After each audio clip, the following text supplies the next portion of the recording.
Leo Ukraini imefanya mashambulizi makubwa sana pale nchini Urusi, ambapo Urusi imetoa taarifa kwamba inafuatilia kwa kina uvamizi mkubwa zaidi wa ndege zisizokuwa na rubani wa Kiev ambao haujawahi kutokea kule Moscow, ambapo Urusi wametoa tamko na kumtaarifu rais wa Urusi Bwana Vladimir Putin juu ya mashambulizi hayo ambayo yamefanywa na Ukraini.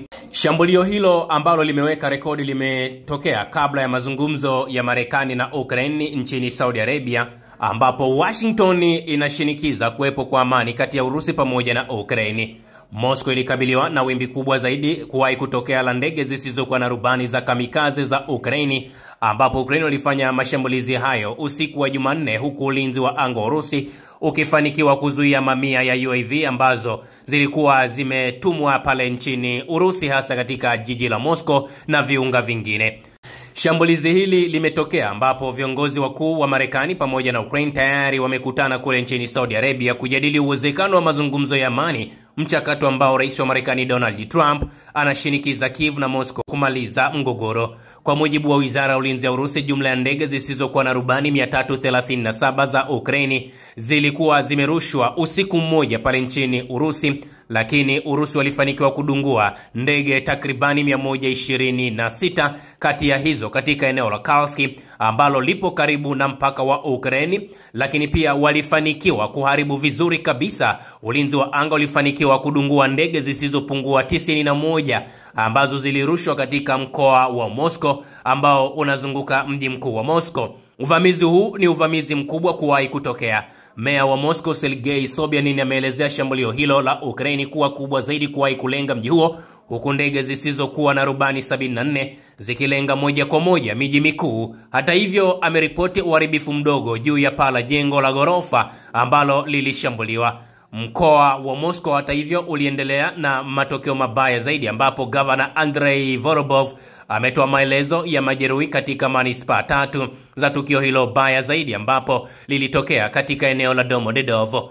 Ndege zisizokuwa na rubani ambazo pia zilikuwa zimeshambulia eneo hilo la Domodedovo zilifanikiwa kudunguliwa, lakini ziliangukia katika magari kwenye kiwanda ambacho kinatumika kuzalisha chakula na kumuua mlinzi usiku hapo hapo. Mfanyakazi mwingine alipata majeraha mabaya kichwani na kufariki muda mfupi baada ya kulazwa hospitalini.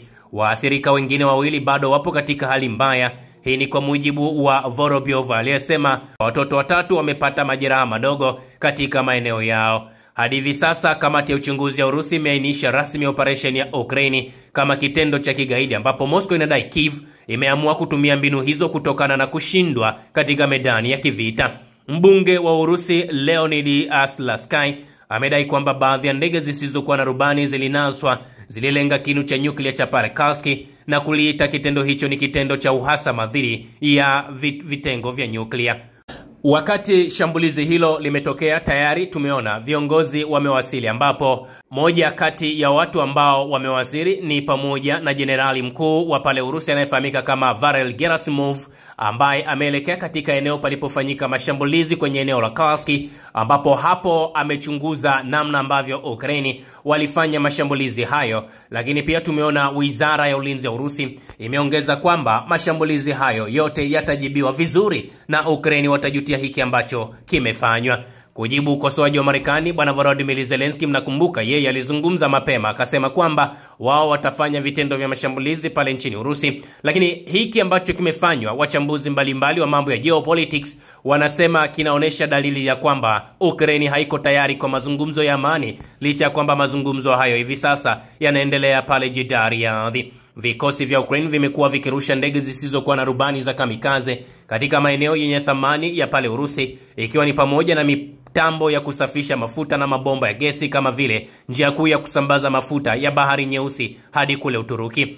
Andrei Kovalenko, mkuu wa kituo cha kukabiliana na taarifa feki cha Kiev, amesema moja kwa moja kwamba shambulizi hilo haliendani na mazungumzo ya mjini Jeddah, na ameyataja kuwa ni ishara ya Moscow kwamba Ukraine inaweza kusababisha hofu miongoni mwa raia, lakini pia wao wanasema wapo tayari kufanya jambo lolote. Msemaji wa Kremlin Bwana Dmitry Peskov amesema kitendo ambacho kimefanya uvamizi huo ni ushahidi wa uwezo wa ulinzi wa anga wa Urusi, na kuvitaka vyombo vya habari kuelekeza maswali kuhusu wakati wake kwa Kiev.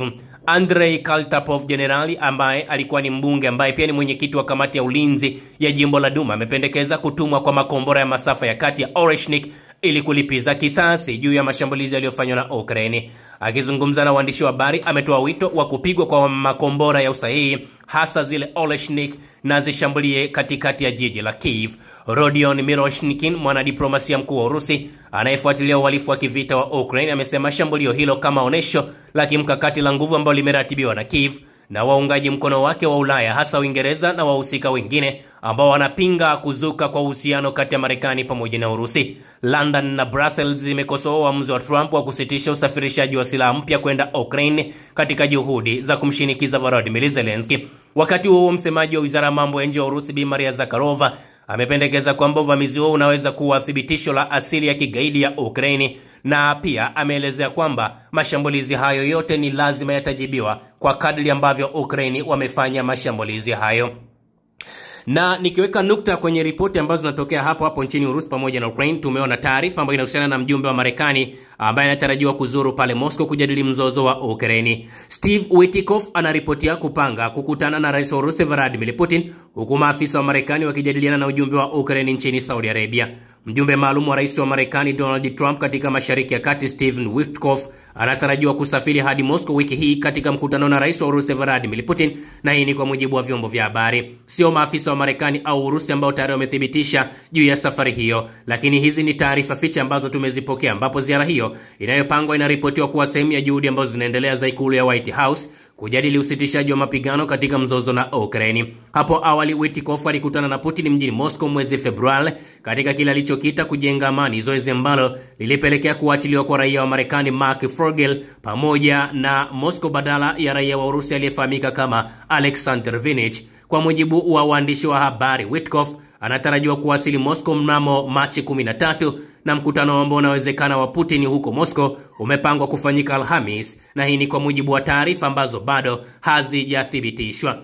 Mazungumzo ya Saudi yatatathmini nia ya Ukraine ya kufanya makubaliano kati ya Urusi na usitishaji wa mapigano. Hii ni kwa mujibu wa taarifa ambazo zimetolewa. Witkoff amekuwa akishiriki kikamilifu katika juhudi za kushughulikia mzozo unaoendelea nchini Ukraine. Mwezi uliopita alishiriki katika mazungumzo ya Marekani na Urusi yaliyofanyika pale Riyadh, Saudi Arabia, pamoja na Rubio na Walz katika mikutano ya kwanza ya ngazi ya juu ya nchi hizi mbili tangu utawala wa rais wa zamani Joe Biden kusimamisha uhusiano na Moscow mwaka 2022. Kiev inapanga kupendekeza mapatano, hasa yale ya anga na majini, siku ya leo, ambapo hii ni kwa mujibu wa taarifa iliyotolewa na maafisa wa Ukraine. Urusi yenyewe imepuuzilia mbali usitishaji wa mapigano kwa muda, na kwamba hili litakuwa ni mpango wa Ukraine kufanya mashambulizi makubwa zaidi katika taifa hilo la Urusi. Kwa hiyo tutakuja kuwaletea hapa baadaye, tuje tuwaelezee juu ya kile ambacho kimejadiliwa kati ya Marekani pamoja na hiyo Ukraine, lakini tayari tumeanza kuona dalili za kuonesha kwamba pengine Urusi wanaweza wakagomea kabisa mazungumzo ambayo yanafanywa huko, kutokana na kile ambacho kimefanywa na serikali ya Ukraine kurusha droni zaidi ya 337 katika ardhi ya Urusi. Usisahau kusubscribe, like na kubonyeza alama ya kengele. Asante.